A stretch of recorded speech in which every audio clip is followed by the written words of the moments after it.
जय माता दी। गुप्त नवरात्रि में कैसे सरल पूजा विधि हो सकती है, आइए जानते हैं उपाय। इस वीडियो में जानेंगे। साथ ही बिना कलश स्थापना करे संपूर्ण पूजा के नियम, गृहस्थ जन जो है किस तरीके से वो पूजा कर सकते हैं, हम सब कुछ बताएंगे अपने इस वीडियो में। 19 जनवरी 2026 यानी कि सोमवार से माघ महीने से आपको पता ही है गुप्त नवरात्रि शुरू हो रही। गृहस्थ जनों को इस तरीके से पूजा करके माँ को प्रसन्न करने की कम से कम कोशिश करनी चाहिए। आपके घर में जो भी माता रानी की मूर्ति है या किसी भी स्वरूप में मूर्ति या प्रतिमा है, किसी लाल वस्त्र पर चौकी पर उन्हें विराजित करें या फिर मंदिर के सामने ही आप चौकी रख लें या फिर मंदिर में भी इसे कर सकते हैं। पूर्वाभिमुख होकर के जय माता दी कहते हुए आप सभी लोग साधारण सरल तरीके से माता की मूर्ति को स्थापित कर लीजिए। अगर यहाँ पर बप्पा यानी कि गणेश जी की मूर्ति प्रतिमा रखते हैं तो उत्तम है, नहीं रखते हैं तो उन्हें अपने घर के मंदिर में ही पूजित करें। हम यहाँ पर विशेष रूप से कलश स्थापना नहीं करेंगे, वही साधारण सरल तरीके से एक जल का लोटा रख लेंगे।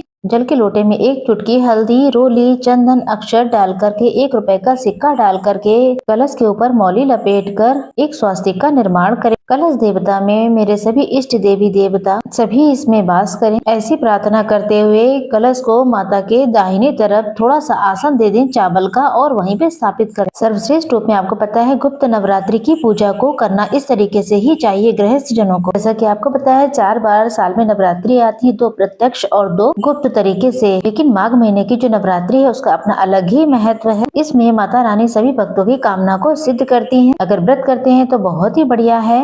पहला और आखिरी यानी कि अष्टमी का भी व्रत आप कर लेंगे तो वही आपके लिए बहुत श्रेष्ठ रहेगा, उत्तम रहेगा। गुप्त नवरात्रि में सकाम और निष्काम 2 तरीके से पूजा की जाती है। सकाम भावना से, जैसे कि कोई आपकी मनोकामना है तो हे माता रानी, तो मैं इस कामना के तहत मैं आपकी विशेष पूजा करने जा रही हूँ। आप वहाँ पर कोई नियम लेना चाहते हैं तो नियम ले सकते हैं। माता रानी के समक्ष प्रतिदिन चौकी स्थापित करके एक लौंग का जोड़ा कर गोल या फिर लंबी बाती का जैसी व्यवस्था हो, देवी देवताओं के भी निमित्त दीपक रखें और माता के समक्ष एक दीपक अलग से समर्पित करेंगे। रोज माँ को उनकी प्रिय वस्तु का भोग लगा करके प्रसाद समर्पित करेंगे। वहीं दुर्गा चालीसा का गुप्त नवरात्रि में जरूर से पाठ करें तो बहुत ही अच्छा है। सबसे पहले माता को स्नान का भाव करते हुए जल के छींटे दें। गणेश जी को चंदन रोली समर्पित करें और अगर आपके पास यज्ञोपवीत है तो गणेश जी को वो भी समर्पित करें, पुष्प समर्पित करें। और इसी तरीके से आप कलश देवता पर भी रोली, चंदन, औली, अक्षर समर्पित करें। माता रानी को भी रोली, चंदन, वस्त्र रूपी कलावा समर्पित करें और एक लाल रंग की चुनरी माता को जरूर से समर्पित करें। दीप देवता सबसे पहले प्रज्वलित करने चाहिए क्योंकि वही हमारी पूजा पाठ के साक्षी होते हैं। इसी तरीके से बहुत ही सरल तरीके से इस पूजा विधि को किया जाता है। एक नारियल नवरात्रि के किसी भी 9 दिनों में प्रथम दिन से लेकर के अंतिम दिन तक किसी भी दिन नारियल में 3 बार मौली लपेटकर उसमें आप स्वास्तिक बना लें, कुछ दक्षिणा रखें, माता को भेंट स्वरूप समर्पित। अष्टमी नवमी को इसी नारियल का माता को भोग लगाना चाहिए। नारियल को तोड़ करके कन्या को पहले खिलाना चाहिए। अष्टमी नवमी पर साथ के साथ आपको बता दें इसी को प्रसाद के रूप में स्वयं भी ग्रहण करना चाहिए। ये सरल सा कार्य करें, दक्षिणा जरूर से कन्याओं को दें। ऐसा करने से माता रानी बहुत प्रसन्न होती है। पूजा में रही कमी के लिए जब हम कुछ नहीं कर पाते हैं तो मात्र एक नारियल मनोकामना कहते हुए दक्षिणा के साथ रखते हैं तो माता इससे भी बहुत प्रसन्न होती है। एक पान का पत्ता, क्योंकि माँ को पान बहुत प्रिय है। आपको पान के पत्ते में लौंग, इलायची, जो भी माँ को बहुत चीजें पसंद है, गुड़ और बतासे के साथ में या फिर मीठे लड्डू, इमरती, जो आपसे व्यवस्था हो, प्रथम दिन से लेके अंतिम दिन तक रोज माता को भोग लगा सकते हैं। मौसमी फलों में जो भी आपके पास हो उपलब्ध, आप उसका भोग जरूर से लगाएं। दुर्गा चालीसा, दुर्गा सप्तशती, जो भी आप पाठ कर सकते हैं करें। आप नियमित रूप से जो भी दुर्गा मैया का पाठ इत्यादि करते हैं